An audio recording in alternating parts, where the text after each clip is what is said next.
Women not only experience the wonders of motherhood after giving birth, some of them choose to extend a helping hand to children who are left with no parents to take care of them. Joining us today in the studio is Neva Baraquiel. She's one of the trustees of Parenting Foundation of the Philippines, and she is also a foster mother herself. Good morning, Neva. And good morning. Thank you for joining Daybreak. It's a pleasure to be here for Parenting Foundation. Ma'am, you are a mother yourself, you have children, but you Yes. decided to be a foster parent as well. Why did you want to become one? I was enrolled in CEFAM in 2003, and one of the trustees then stood up in class to inform us that there were crowding children in Heart of Mary Villa in Malabon.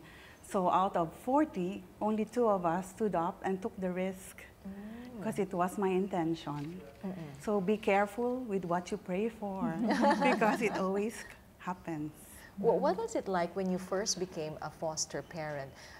Did you have to explain to your children and to your husband that you will be taking in somebody in the home to be with the family as well? I just informed them that there's going to be a baby coming because we always have fostered teens, cousins. We're like an open family. So they trusted me because I will take care of the baby, not them. Okay. And also you come from a big family yourself, right? Yes. There were originally 10 of you, and then Yes. I think one passed away. Yes. So there was 9 of you growing up in one household. Yes. So is this also one of the reasons why you decided to be a foster parent? Yes, I was midlifing then, 45, and then the kids are growing up. I have 3 girls. So I was intending to really adopt. I never can tell my husband and my children. So in order to do this, I said maybe fostering will help to try to get them accustomed to have kids from other families.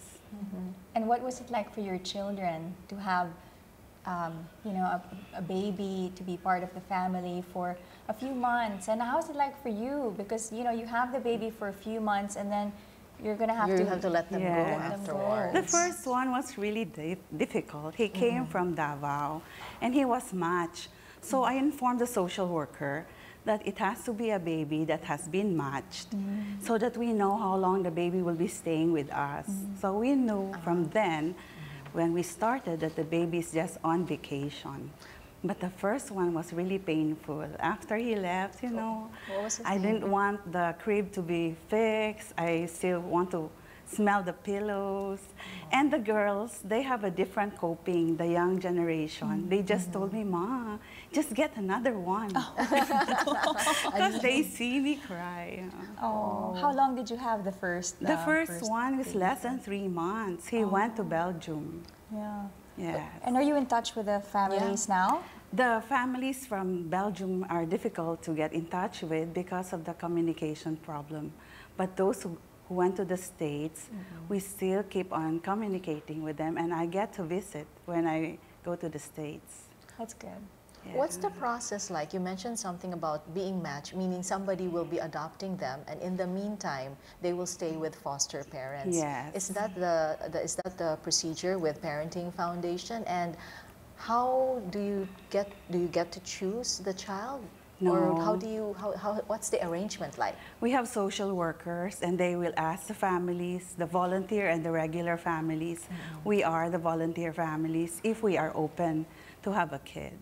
So we tell them we are open, and then we tell them, I want a boy this time. I started with boys because my intention was eventually to adopt a little boy to honor my mother. Because you have 3 girls now. Yeah, she raised 7 sons, so I want to know how it feels to raise a son. So are you going to adopt a boy? We did. You did? Is We that yes. adopted our 4th foster son, and when he came, he was a little boy, and he looked so different, And my husband would say, he thought it's going to be the adopted son. I said, no, it's just fostered, but he has a feeling that it's this one. And then he told me, you could have chosen somebody mestizo. And the girls said, "Oh, sama ni Papa." So I really felt for them, you know, to hear that from my girls, telling him that, you know, you cannot choose. This is Jabi, right? Yes, Jabi. He's how 10. old is he now? He's 10 in grade 5. Yes. What's the difference between being a foster parent and being to adopt a child? I mean, are there advantages and disadvantages? And for one who may think of either being a foster parent or to adopt one, can anybody just do that, or is there a certain personality or qualifications that are needed to foster or to adopt eventually? We are really trying to make people aware, and I thank you very much for the invitation, because not all people think that to foster is that easy. They always feel that they will be contained in the home. But fostering is a better option, because adoption has to have the consensus of all kids and your husband and probably your siblings. So if you're planning to adopt, you open your house to foster kids first, because the child has a right to be raised in a family, but it so happens not all mothers can raise their own children. Now, for those who are interested in getting into fostering, being a foster parent, first of all, I think they would probably like to know what kind of children, who are the children who are in need of foster care, so they know who are the children that are coming into their home. And then for how long do the kids stay in their home? That's true.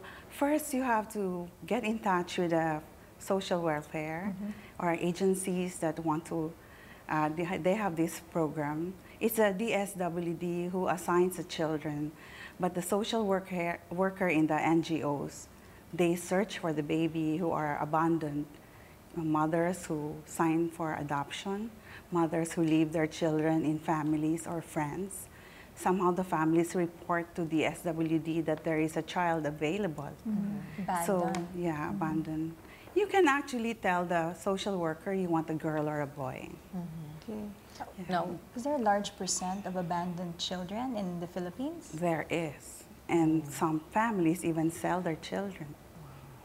So there is a need for those who may be open to being a foster parent as well. So for those who have been thinking of being a foster parent or adopting eventually in the future, what advice would you like to tell them or remind them, and what are the first steps that they can do?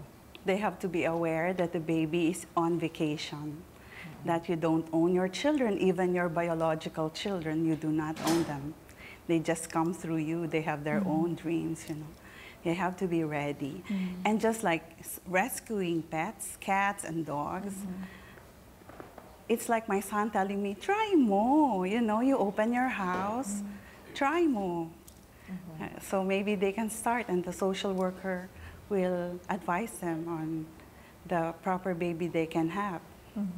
Amalyn asked me earlier, would I consider being a foster parent? And I thought about it for a while, and I said, you know, I would love to do something, but it's more of the emotional. Yes. So does it get the emotional of letting go when it's time to let go of the baby? Does it get easier? Because I know you've had several. 18, right? Yes. Some have been adopted.